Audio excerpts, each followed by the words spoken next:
let's keep our promise of education for all. Thank you all very much.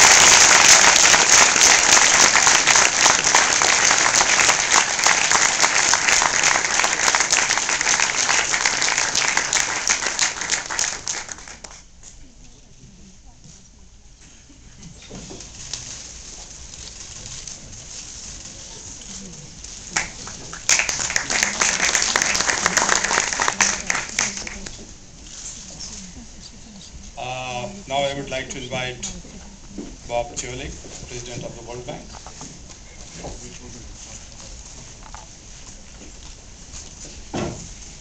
Well, I want to start by thanking Prime Minister Gordon Brown and Kailash for putting together this tremendous event and this overall effort.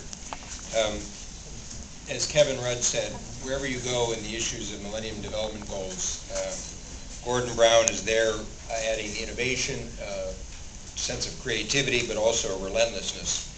And as I listened to these presentations, I just couldn't help but think of the fact that, as a young man, I'm sure he also opened up his eyes for the first time in reading. And I remember when one of our first conversations, he talked about how Adam Smith was both the author of The Wealth of Nations and A Theory of Moral Sentiments. And so much of what he talks about is how he brings those two together. And I know that Prime Minister Rudd has been a good friend for some 15 years.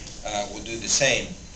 But I think the reason this education issue means so much to all of us is because you have somewhere in the back of your mind that day when you first wanted to learn to read and you first had a sense of the world being opened up and going to school and having it connect you to a whole larger sense of life. And it just is the most disturbing and shocking thing to think of children who don't have that opportunity. Just think of the lives that are just cut off, that are stunted, because they don't have the most basic aspects of what you and your children just come to take for granted. And that's what this effort is about. It's connected to the other things we're talking about here at the UN.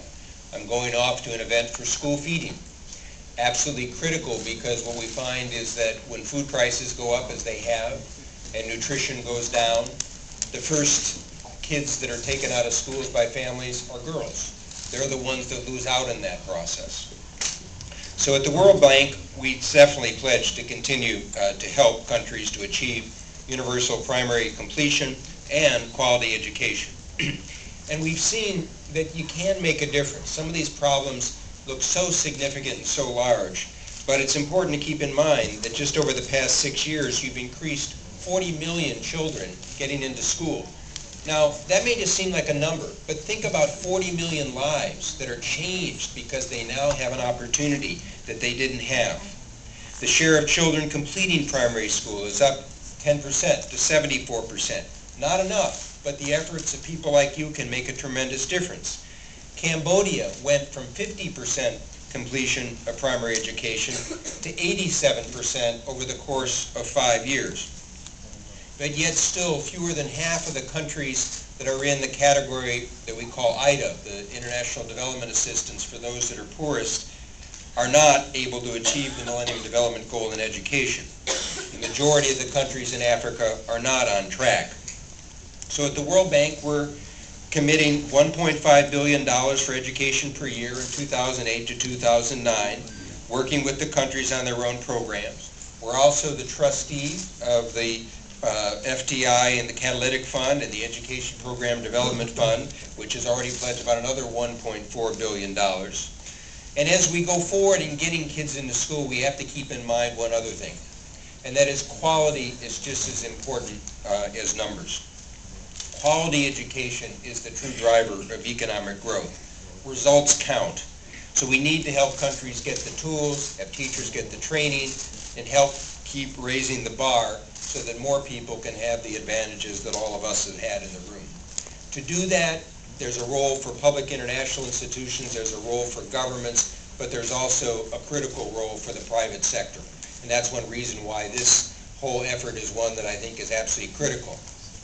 Queen Rania here of Jordan, most people may not know there's more women that graduate now from universities than men in Jordan. But they can't get jobs. They can't get connected to the workforce. What does that do for the next generation? So whether it's the start in terms of school feeding and nutrition, whether it's the effort to get kids in school, improve the quality. It also is the private sector to help connect the education to jobs so people have a sense of building a future, and they'll contribute to the next generation. Thank you very much.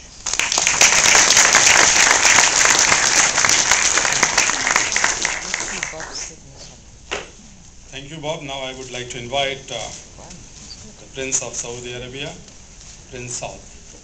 Please welcome.